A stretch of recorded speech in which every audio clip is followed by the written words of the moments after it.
Hi everyone, welcome to the next episode of Bones and Stones. Today we're going to do something slightly different, hopefully a little more fun. We've decided to do a little quiz. I've got together a bunch of questions for the two Matts, and they're going to answer true or false, and then we'll chat about the questions afterwards. These questions come from a range of different sources, some of them very common questions that people ask about archaeologists.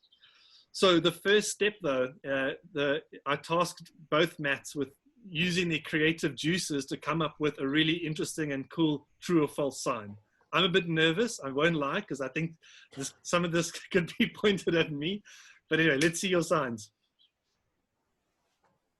Okay, I think I'll go first. So I've gone very political in this, and I apologize to anybody that might be offended. But for true, I have Super Cyril because he's been following a lot of truth and spreading a lot of truth on the internet about measures that need to happen to curb the coronavirus. And for false, I have my own president, miserable, mumpy looking Donald Trump, because, well, for obvious reasons I won't get into. Okay, guys, my one is far less creative, but if you know me, well, you know that this is right up my alley. There we go. That's my true, and that's my false. There we go. Ping pong paddle. I won't lie. Okay, so for anybody who doesn't know, Matt Lauder in his past life was a ping pong championship. He's built his own ping pong table set, and he is quite the master of the spin shots. In fact, if Matt didn't have a ping pong paddle, I would have actually been disappointed. So the win definitely goes to Kara, because that was much more creative. But Matt, you still get 10 points for sticking to your mantra. Basically everything, yeah. Okay. All right, so let's get into it then. Okay, so some of the questions are quite quick and easy. Won't really have much discussion about them, but some of them I think there's room to play around with. I think there's about 10 questions in total. So the first one, I have taken a borskak. This is important because this is a skill every archaeologist needs to develop at some point in their career. I don't think any of you want to talk about your experiences. I think that is the platform. Okay. All right. Okay. Next question. Easy one. Aliens built the pyramids. Okay, Kara, since you seem to have some sort of indecision on that, could you elaborate slightly? Yeah, well, listen, I have to say I'm a bit disappointed with conspiracy theorists on this one, because humans are they're ingenious creatures, and we have a lot of ingenuity about us, and to try to blame such fantastic architecture on something like, well, it has to be ancient aliens, I think does a very big discredit towards people in the past and our own ancestors, and we should be more respectful. Absolutely. All right. Okay. Next question. Archaeologists study dinosaurs. Okay. I think, do we need to elaborate? I mean, it's pretty straightforward, that one.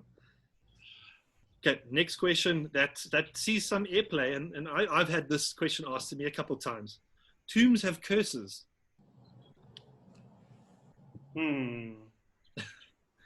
Have any of you encountered a cursed tomb? No, never. Of course, there's the old. I actually haven't come across a tomb at all, not in the Southern African perspective, unfortunately. Yeah. I haven't had the pleasure of traveling to Egypt. I know both of you guys have. But yeah, I mean, Tim, you say that people have asked you this question before. Yeah, I've had it. In fact, I won't lie, I've actually experienced it before. Well, not a tomb, but a cursed archaeological site.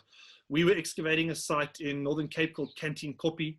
We heard rumors of a curse. I started breaking ground and thought this is rubbish. The next day, Matt Lotter arrived on site, and basically since I've been cursed. Okay, that was good. That was good. Okay, so the next one. All right, okay. So Africa is the birthplace of technology. Okay, so I think this is a really cool question, because a lot of people don't realize as well that the beginning of technology sort of started here. So Lotte, do you want to maybe take that away a little bit or say something about it? I'm actually going to throw the ball into Kara's court, because I know Kara's a bit more of an older one, kind of, really old ESA specialist. So I'm going to throw the ball into his court, and then maybe I can get stuck into the Ashley when you're done. Sure. Yeah, I am an Oldowan hominid reincarnate. So there's been a lot of talk about a 3.2 million year old site from Lomekwe, which is in the west part of Lake Turkana in Kenya, yielding some very old tools. However, there's been some questions raised about the context of that site quite recently. A paper by a guy named Will Archer, who makes a very interesting argument about the context of those finds and the dates associated with them.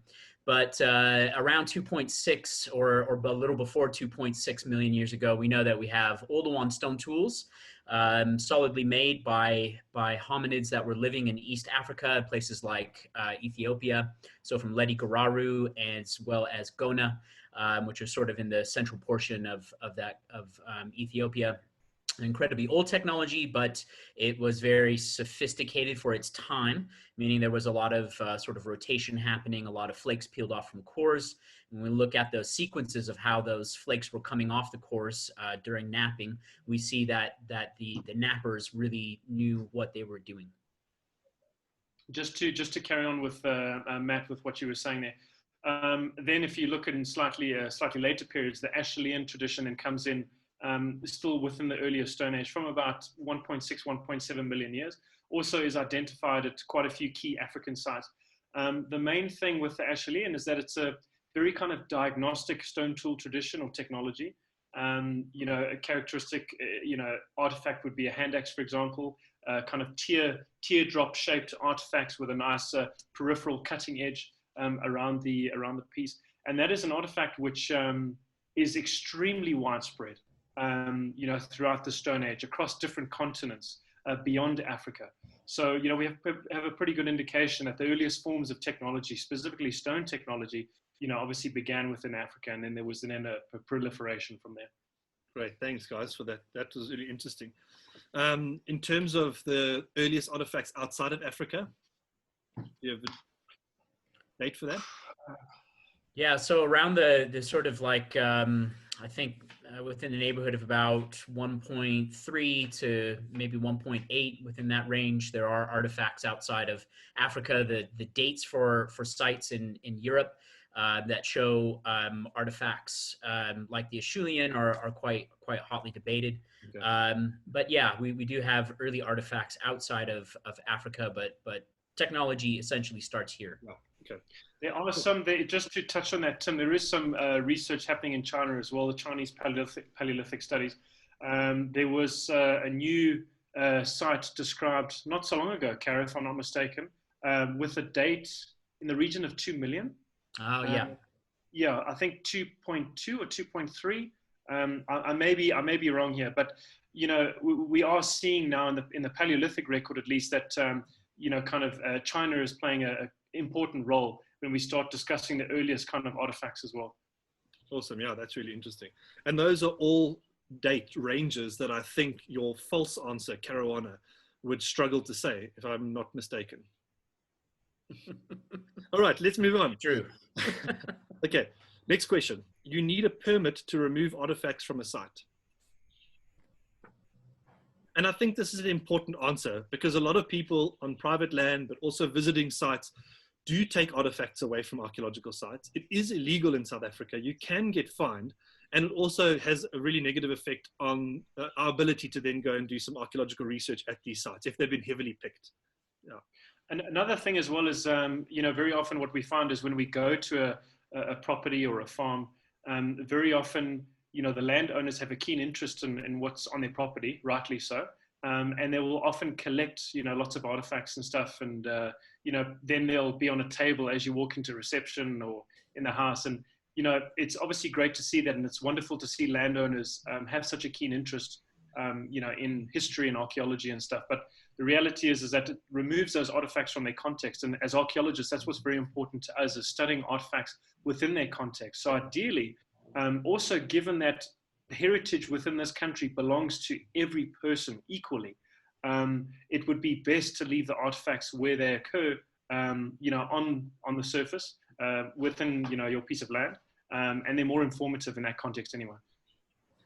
Absolutely, yeah. I mean, that's a really good point. Another, I know, with working with a lot of landowners and living up north in the Messina area, there was a general fear that archaeology could result in people's land being taken away, and we know that's also not true. You know, so the destruction of these archaeological artifacts, it's not going to impact at all any other issues that might be happening with regards to land. So, but anyway, let's not get onto that. So that's a whole nother topic. Okay, next question. Archaeologists always know where to dig.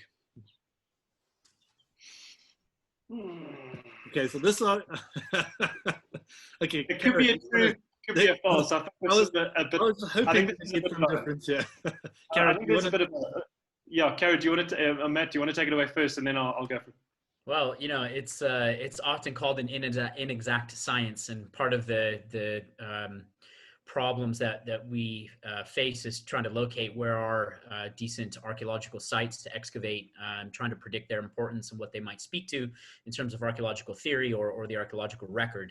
And even when you know that you may have some interesting site, knowing where to dig, knowing how to dig, these are all sort of logistical issues that come up, and one can never predict or completely know when they put a shovel into the ground how many artifacts a site might yield. And so it makes it very difficult. Sometimes you can spend a year or two trying to locate a decent deposit that might yield a sequence that is interesting to your questions. Yeah, sure. Okay, yeah, I'm not going to add on anything else. That's perfect. I was just going to say through survey as well, you know, that's where survey kind of fits into our methodology. You know, survey is a large part of understanding a broader landscape. In terms of even understanding a specific deposit, not necessarily the bigger landscape, but that will help inform where we need to dig. And obviously we try and, you know, record as much information during that, you know, survey study to then inform our excavations. So we get the excavations in the right place. Yeah, absolutely. And I mean, sampling is an issue we talk about all the time. You know, where do we excavate? How much do we excavate? It's another question, you know. If you get your squares in the wrong places, you could end up with very different interpretations of your archaeological site. So it's a crucial question. And of course, we don't always get it right. But okay, we sort of touched on that question and on this one slightly. Archaeologists spend most of their time in the field. Yeah, I think that's pretty much goes without saying. We spend a lot of time in labs, behind computers, prepping for class, marking assignments, writing papers, chatting to people, trying to get funds, applying for permits, etc., etc. So we don't spend as much time in the field as I think we'd all like to, is the conclusion there. I think if you watch the Indiana Jones movies, it gives you a very false sense of how much time should be spent in the field, given that Indiana Jones is always globe-trotting from country to country looking for ancient relics. But in reality, it's not like that. And we've discussed this in previous videos as well. A lot of desk time and lab time that consumes most of our time. Yeah. Okay.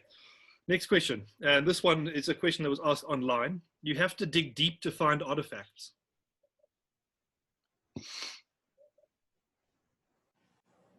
Okay. Yeah. Kara, do you want to just chat a bit about that briefly? Yeah, so it's not true at all, and it depends on what type of archaeology you're actually looking for.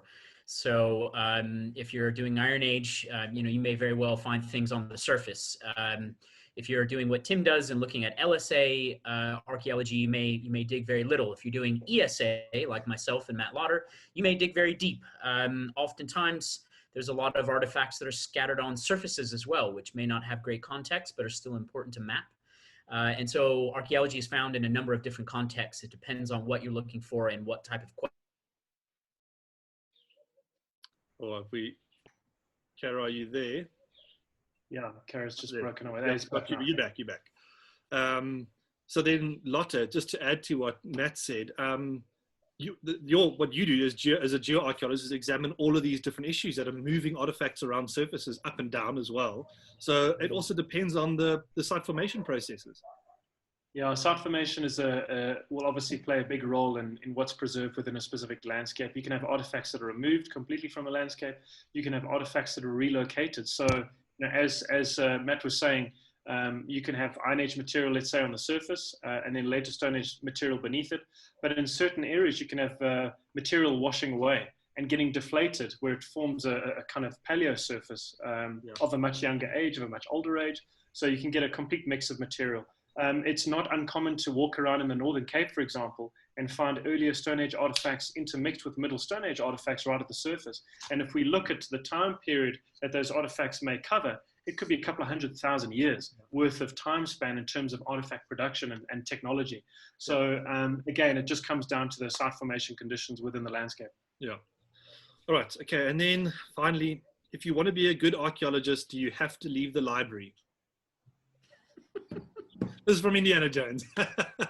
Well, I think there's a nice thing. The emphasis, obviously, which is important, is to understand literature, to read broadly, read widely from different regions, maybe even different time periods, depending what you're looking at.